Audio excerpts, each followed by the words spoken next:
साल 2000 की बात है।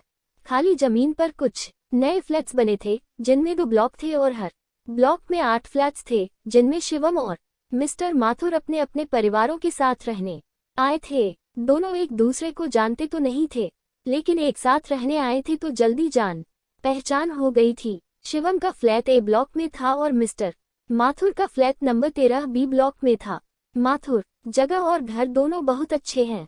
अच्छा हुआ बिना कोई देरी की तुमने ये घर खरीद लिया।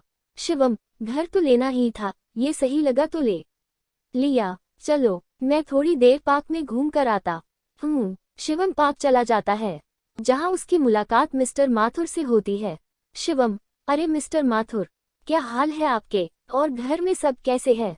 माथुर, सब ठीक है, आप बताइए। शिवम, मैं भी ठीक हूँ। और नया घर कैसा लगा? माथुर, अब नई जगह पर सेटल होने में थोड़ा समय तो लगता ही है, धीरे धीरे सब हो जाएगा। शिवम, ये बात भी सही है, चलिए मैं चलता हूँ, फिर मिलेंगे। इसके बाद वो दोनों एक दूसरे को बाय बोलकर अपने अपने घर चले जाते हैं। पार्क से वापस आकर जैसे ही मिस्टर माथुर सबको ड्राइंग रूम में बैठा देखते हैं तो उनके पास जाकर बैठते हैं और बच्चों से बोलते हैं, माथुर, बच्चों तुम अभी तक यहाँ क्या कर रहे हो? चलो अपने कमरे में जाकर सो जाओ, कल स्कूल भी जाना है। बेटा, पर पापा आपने अभी तक नहीं बताया कि जब से हम इस नए घर में आए हैं तब से बस एक दिन अपने कमरे में सोने के बाद से आप दोनों यहाँ ड्राइंग रूम में क्यों सोते हैं? उद्धरण चिन्ह। माथुर, क्योंकि हमें यहीं सोना पसंद है, उस कमरे में हमें नींद नहीं आती। उद्धरण चिन्ह। माथुर की पत्नी, अब सब लोग सो जाओ और आप भी आ जाओ, मैं सोने जा रही हूँ। बच्चे अपने अपने कमरे में चले जाते हैं। जिनके जाने के बाद मिसेस माथुर उदास होकर मिस्टर माथुर से बोलती है, मिसेस माथुर, अपना घर मिल गया। सोचकर बहुत खुश हुई थी, लेकिन क्या पता था कि भगवान को वो खुशी मंजूरी नहीं थी। ऐसे कब तक बच्चों से झूठ बोलते रहेंगे? मिस्टर माथुर अभी नए नए यहाँ आए हैं, इतनी जल्दी घर बेचेंगे तो सब घर खरीदने से पहले 1000 सवाल करेंगे। थोड़ा समय रुकते हैं, फिर इसे बेचकर यहाँ से चले जाएंगे। इसी तरह देखते ही देखते 2 साल बीत जाते हैं, लेकिन मिस्टर माथुर अभी भी उस घर में रह रहे होते हैं। शिवम और उसका परिवार बहुत खुश होते हैं, लेकिन मिस्टर माथुर अब पहले जैसी खुश नहीं रहते। वो परेशान और चुपचाप रहने लगते हैं, जिसे देखकर सबको बहुत अजीब लगता है। और फिर एक दिन मिस्टर माथुर अपना घर खाली करके वहां से जाने लगते हैं। शिवम, मिस्टर माथुर, क्या आप घर बेच रहे हैं? उद्धरण चिन्ह। मिस्टर माथुर, हाँ, बस कहीं दूसरी जगह अच्छा घर मिल गया है, इसलिए ये बेचकर वहीं जा रहे हैं। इसके बाद मिस्टर माथुर का पूरा परिवार वहां से चला जाता है। अगले दिन फ्लैट नंबर 13 का नया मालिक कुछ किराएदारों के साथ वहां आता है और उस फ्लैट को किराए पर चढ़ा देता है। कुछ दिनों बाद वो नए किराएदार वहां रहने आते हैं, लेकिन एक ही हफ्ते में वो उस फ्लैट को खाली करके चले जाते हैं। ये सिलसिला कुछ महीनों तक चलता रहता है, जिससे उसका मालिक बहुत परेशान हो जाता है। मकान मालिक, अब समझ आया, ये मिस्टर माथुर एक ही बार में डील फिक्स करके मुझे ये फ्लैट बेचकर जल्दी जल्दी यहाँ से क्यों चले गए? यहाँ तो कोई रुकने को भी तैयार नहीं, और इस समय इस फ्लैट की अच्छी कीमत भी नहीं मिलेगी जो इसे बेच दूं। क्या करूं? फ्लैट नंबर 13 का नया मालिक ये सब सोच ही रहा होता है, तभी राज नाम का एक लड़का अपने 3 दोस्तों जस्सी, सुशांत और परमीत के साथ वहां आता है। राज सर, हमें रहने के लिए एक फ्लैट चाहिए, लेकिन हम 4 लड़के ही हैं, कोई परिवार नहीं है। क्या हमें कहीं कोई अच्छा फ्लैट मिल सकता है? राज की बात सुनकर फ्लैट का नया मालिक खुश हो जाता है और उन्हें फ्लैट नंबर 13 किराए पर देने के बारे में सोचता है।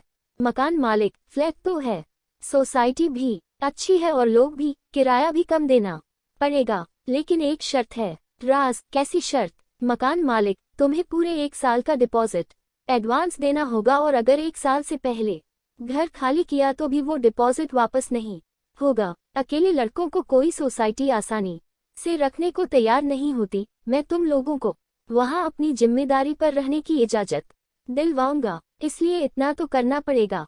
अच्छी सोसाइटी में कम किराए पर 4 लड़कों के लिए घर मिलना मुश्किल होने की वजह से राज बिना कुछ सोचे समझे हाँ बोल देता है, और वो लोग 1 साल का डिपॉजिट एडवांस जमा करके फ्लैट नंबर 13 में शिफ्ट हो जाते हैं। राज, दोस्ती बहुत मुश्किल से सिर्फ लड़कों को रहने के लिए ये फ्लैट मिला है, नहीं तो हर जगह परिवार वालों की ही डिमांड थी, इसलिए यहाँ कोई बदतमीजी नहीं, शांति से रहना, क्योंकि 1 साल का डिपॉजिट भी हो चुका है। उद्धरण चिन्ह, सभी दोस्त जरूर। उद्धरण चिन्ह, वो लोग अपना सामान फ्लैट के कमरों में भर देते हैं और पहले दिन ड्राइंग रूम में ही सो जाते हैं। अगले दिन कमरा खाली करके सारे घर का सामान सेट करके रात को जैसे ही कमरे में सोने जाते हैं तो कुछ देर बाद डरते हुए वापस ड्राइंग रूम में आ जाते हैं। जस्सी, क्या यह मेरा सपना था या सच? राज, हमारा वहम ही होगा। परमीत, सबको एक साथ एक जैसा वहम कैसे हो सकता है? सुशांत, वहाँ सच में कोई रो रहा था या वहाँ कोई रो रही थी? परमीत, मैं वापस उस कमरे में नहीं जाऊंगा, मैं इस घर में ही नहीं रहूंगा, नहीं रहूंगा। सुशांत, शायद इसलिए उन्होंने इतनी आसानी से हमें ये फ्लैट रहने के लिए दे दिया जस्सी, और इसलिए 1 साल का डिपॉजिट भी ले लिया जिससे हम खाली करके बिना जा सकें। परमीत, भाई पैसे तो आ जाएंगे लेकिन जान चली गई तो कहाँ से लाओगे? कल ही यहाँ से खाली कर देते हैं। इस सब के बाद वो सब उस रात ड्राइंग रूम में ही सो जाते हैं। अगली सुबह राज पार्क में घूमने जाता है। वहाँ उसकी मुलाकात शिवम से होती है। शिवम की अच्छे स्वभाव को देखकर और उसी सोसाइटी का पुराना और जानकार सदस्य समझते हुए राज उसे सारी बात बताता है, जिसे सुनकर शिवम हैरान रह जाता है। शिवम, क्या ये सच है? मिस्टर माथुर ने तो इसके बारे में कभी कोई जिक्र नहीं किया, शायद इसीलिए वॉइस प्लेट को छोड़कर चले गए और इसी वजह से यहाँ आने वाला कुछ ही समय में फ्लैट को छोड़कर चला जाता था। राज, क्या आपको इसके बारे में कुछ भी नहीं पता था? मुझे लगा आपको पता होगा, इसलिए मैंने आपको बताया। हम अकेले लड़कों को तो घर मिलना वैसे भी बहुत मुश्किल है। मुझे समझ नहीं आ रहा हम करें तो आखिर क्या? उद्धरण चिन्ह, शिवम, तुम फिक्र मत करो, हम मिलकर इसका कोई उपाय सोचते हैं। आज रात मैं तुम्हारे घर रुकूंगा। उस रात शिवम राज और उनके दोस्तों के साथ उनके फ्लैट पर रुकता है। वो लोग थोड़ी देर बात करके कमरे में सोने जाते हैं। बेड पर लेटने के कुछ देर बाद ही शिवम को बेड के सिराने की तरफ से किसी लड़की के रोने की आवाज सुनाई देती है। वो उठकर कमरे में चारों तरफ देखता है, लेकिन वहाँ कोई नहीं होता। शिवम, यहाँ तो सच में कोई गड़बड़ है। सुशांत, यहाँ गड़बड़ नहीं, बहुत बड़ी गड़बड़ है। इस घर में भूतनी है। शिवम, क्या इसने तुम लोगों को कोई नुकसान पहुँचाया? सुशांत, नुकसान तो कोई नहीं पहुँचाया, लेकिन दिन हो या रात हम इस कमरे में बैठ नहीं सकते। जैसे ही हम बेड पर लेटते हैं तभी रोने की आवाज शुरू हो जाती है। शिवम दोबारा उसी तरफ सिर करके लेटता है, जिसके बाद दोबारा उसे किसी की रोने की आवाज सुनाई देती है।